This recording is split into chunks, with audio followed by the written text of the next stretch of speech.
Morning glory, evening grace, America. I'm Hugh Hewitt. On July 2nd. We are waiting for the results on the one big beautiful bill. It's probably hours away, but I'm joined at the top of this hour by John Podhoretz. He is editor of Commentary Magazine, host of the Monday through Friday Commentary podcast, which I think is easily the most entertaining and informative podcast out there. It comes out a little bit late since I'm on the East Coast, but I love it anyway.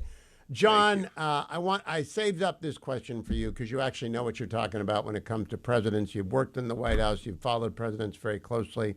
Has anyone had a better month than Trump has just had in June in this century? And indeed, going back to the 1989 to 91 dissolution of the Soviet Union, because as your colleague and friend of this show, Matt Continetti, pointed out on the Free Press, the B-2 hitting Iran, the peace between Rwanda and the DRC, the NATO, the OBBB almost passed, the fact that he got trade deals with China, market hitting. He's had a hell of a month. He's had a hell of a month. There have been presidents who have had comparable months, though the results of those months weren't so great. I mean, I think Obama in 2009, during the crisis of the financial meltdown, got 3 or 4 major bills passed in the space of 6 weeks that spent trillions of dollars. And Biden had a comparably good month in 2022. Again, I don't think in the long term, either of those months was good for the Obama presidency or for the Biden's presidency. Not that Biden's presidency could have survived his mental infirmity, but there are months that presidents have that where they get on a roll. Usually we measure that in terms of legislation passed. If the big beautiful bill passes today and he gets his signing ceremony on July 4th, that will cap this month of trade deals, the attack on Iran, the agreement by NATO to set a new 5% of GDP standard for its defense spending from all countries save Spain. So it's pretty stunning, and it's also pretty stunning when you consider how much he's learned since the first presidency, where he was inclined often to step on his own possible successes, doing things and making decisions that actually hurt the possibility of him being a success. Saying to Paul Ryan, "No, I don't like your plan to repeal Obamacare and then figure out the way in which to replace it. It all has to be done at once," which was a terrible political blunder. A couple of other blunders in 2017, owing, I think, largely to inexperience and a kind of arrogance born of inexperience. And now, of course, he's the most experienced person ever to be in a first term, if you consider this sort of like a first term. And so he is by far the most experienced person ever to be in such a position, and he's been through all the failures, and he seems to understand something about how to make successes out of things that in the first term he did not do so well with. And of course, the Supreme Court. Oh yeah, we forgot big victories wins. At the Lots Supreme of big Court. wins. Yeah. Now, I want to ask you about the B-2 strike on Iran. I think it is the most successful use of American military power since the invasion of Panama, meaning that the mission was very Weinberger-esque, defined, definitive, and done. And I also think Iran's got to rethink what they do going forward, or they're going to get hammered even harder.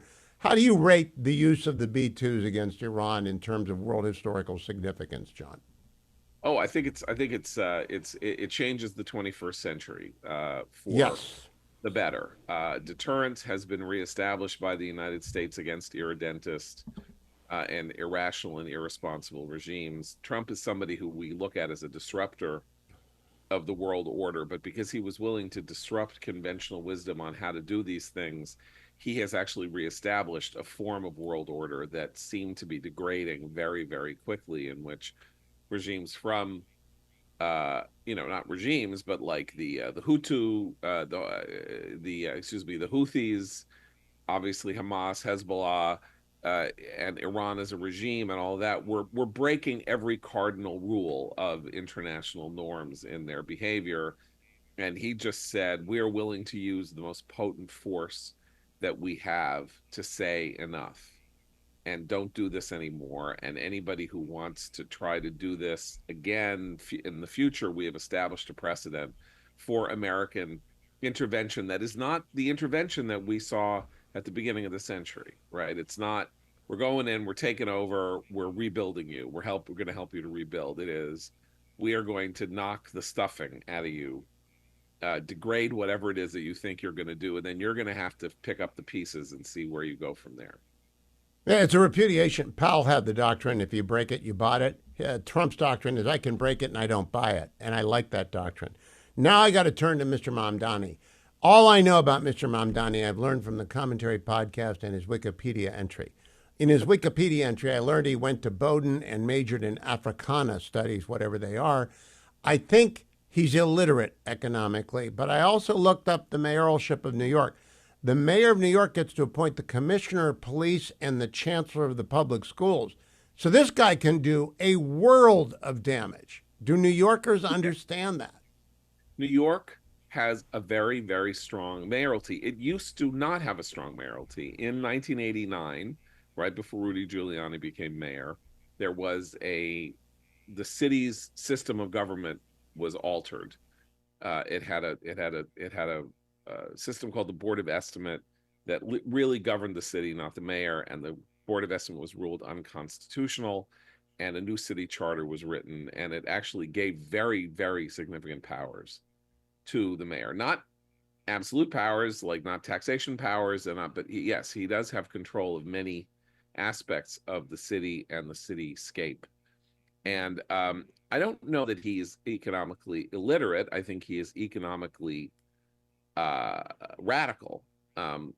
I don't think it's illiterate to be a democratic socialist leaning toward communism. I think it is a form of radicalism that is born of anti-Americanism, anti-capitalism. He says he does not like capital. He literally said, I don't like capitalism. He said he doesn't think there should be billionaires, which means that he does not believe that success through innovation and all of that should be rewarded. And he believes in government ownership of fundamental institutions like grocery stores.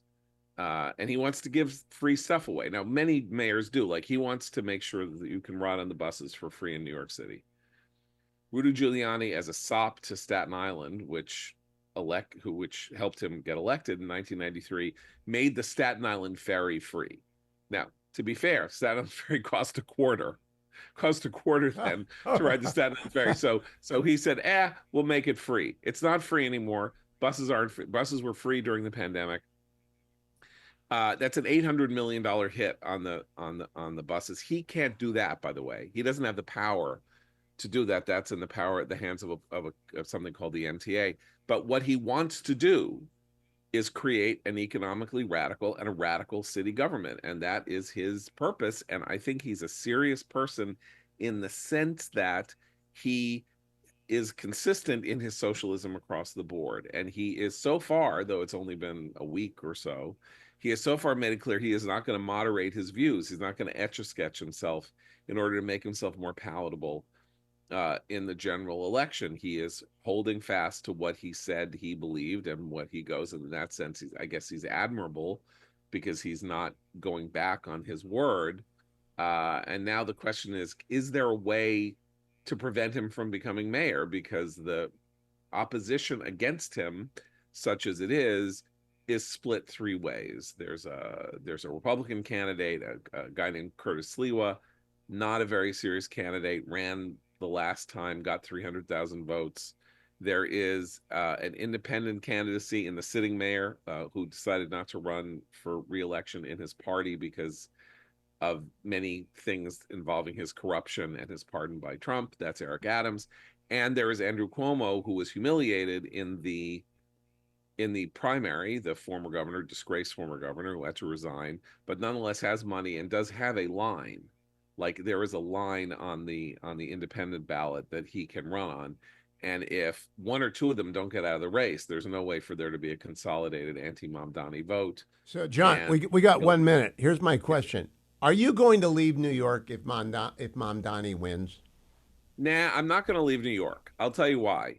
I lived through New York in the 60s. I grew up in New York in the 70s. It was a hellhole here, and it got better. It was a hellhole. It was a nightmare. It was a violent, plagued, drug-addled, nightmare. It's not been so great here in the last 10 or 12 years, but this is New York, and it can survive this,